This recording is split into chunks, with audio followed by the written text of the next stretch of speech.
নমস্কার বন্ধুরা, দিতির রান্নাঘর উইথ ব্লগ চ্যানেলে আপনাদের প্রত্যেককে স্বাগত। দেখুন, আজকে নিয়ে চলে এসেছি লোটে মাছের ঝুড়ো।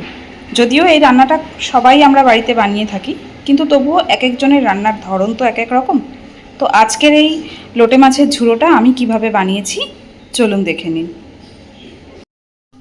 তো দেখুন বন্ধুরা, লোটে মাছটা করার জন্য কড়াইতে সর্ষের তেল খুব ভালোভাবে গরম করে নিয়েছি।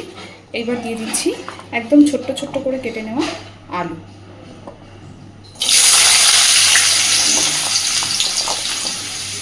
আপনারা চাইলে এই রান্নাটাতে আলুর সাথে এরকম ছোট ছোট করে কেটে বেগুনেরও ব্যবহার করতে পারেন।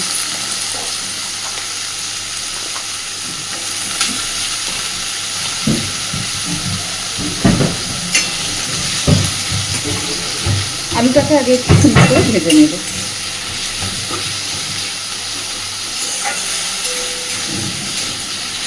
শুধু লোটে মাছের ঝুড়ো তো বাড়িতে আমরা সবসময়ই বানাই, কিন্তু এইভাবে আলু দিয়ে বা আলু বেগুন দিয়ে লোটে মাছের ঝুড়ো সেটাও কিন্তু খেতে খুব ভালো লাগে। তো আলুটাকে আগে একটু সুন্দরভাবে ভেজে নেব। দেখুন, আলুগুলোকে আমি সুন্দরভাবে ভেজে নিয়েছি। আলুগুলোর গায়ে আস্তে আস্তে রং ধরতে শুরু করেছে। এইবার এই পর্যায়ে আমি আলুগুলোকে তুলে নিচ্ছি না, এর মধ্যেই দিয়ে দিচ্ছি বেশ অনেকটা পরিমাণে থেতো করা রসুন। এই রান্নাটাতে অবশ্যই রসুনের ব্যবহারটা একটু বেশি করলে খেতে বেশি ভালো হয়।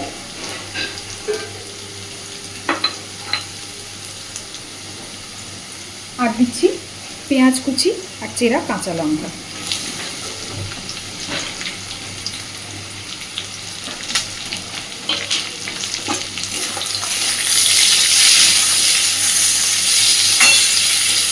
আমি কিন্তু থেতো করা রসুন আর পেঁয়াজ কুচি চেরা কাঁচা লঙ্কা তিনটাকে একসাথেই দিয়েছি। এইবার আলুর সাথে মিনিট দুয়েক এগুলোকে খুব ভালোভাবে একটু নাড়াচাড়া করে নেব। আর লোটে মাছটাতে আমি শুধুমাত্র, আমার এখানে আজকে আছে 500 গ্রাম মতো লোটে মাছ, তো আমি লোটে মাছে 1 চামচ ভিনেগার মাখিয়ে রেখে দিয়েছি। লোটে মাছের মধ্যে কিন্তু আমি কোনো লবণ ফবণ কিচ্ছু দিইনি, শুধু 1 চামচ ভিনেগার মাখিয়ে রেখে দিয়েছি। আর এটাকেও মিনিট দুয়েক একটু ভেজে নেব। দেখুন, পেঁয়াজ কাঁচা লঙ্কা রসুন সব কিছুতে জাস্ট একটু নাড়াচাড়া করে নিয়েছি। সবে পেঁয়াজটার কালার চেঞ্জ হতে শুরু করেছে, আমি কিন্তু পুরোপুরি ভেজে নিইনি, জাস্ট একটু কালার চেঞ্জ হওয়া পর্যন্ত নাড়াচাড়া করে নিয়েছি। এইবার দিয়ে দিচ্ছি ভিনেগার মাখিয়ে রাখা লোটে মাছটা।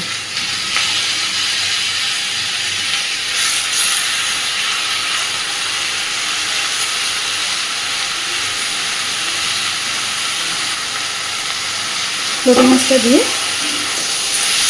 আগে খুব ভালোভাবে মিশিয়ে নেব।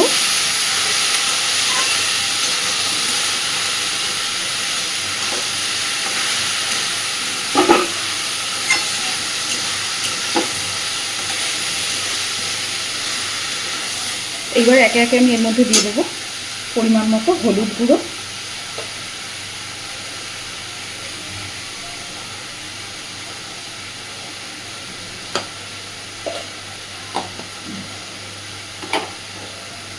দেব লবণ,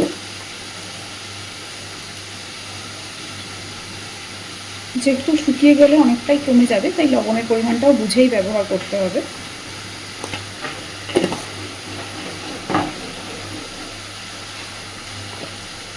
আর দিচ্ছি একটু লঙ্কা গুঁড়ো।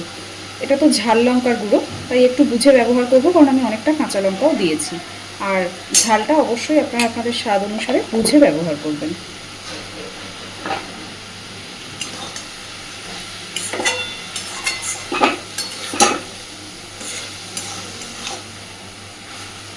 সব কিছুকে এবার খুব ভালোভাবে মিশিয়ে দিয়ে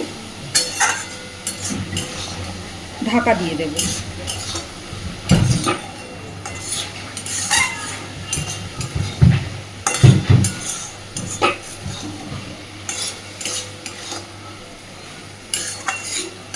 ঢাকা দিয়ে দিলে এই রান্নাটা থেকে যতটুকু জল বেরোনোর একেবারে জলটা বেরিয়ে যাবে।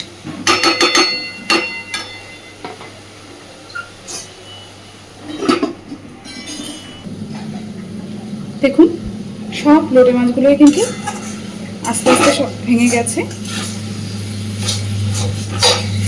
আর ঢাকা দেব না, এইবার জাস্ট মাঝে মধ্যে একটু নেড়ে দিতে হবে যাতে তলার কড়াইতে লেগে না যায়। আর গ্যাসের ফ্লেমটাকে এই পর্যায়ে আমি লো টু মিডিয়ামে রেখে রান্নাটা পুরোটা করে নেব। আগে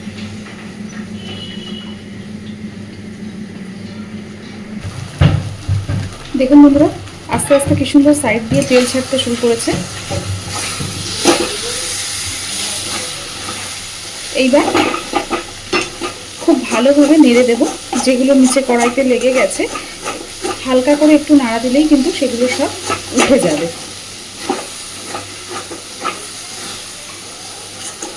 এত সুন্দর একটা কালার এসছে, আপনারা ভিডিওতে কতটা বুঝতে পারছেন জানি না, সামনে থেকে কিন্তু দুর্দান্ত সুন্দর একটা কালার এসেছে। তো এইভাবে আরও খানিকক্ষণ ভাজতে থাকবো।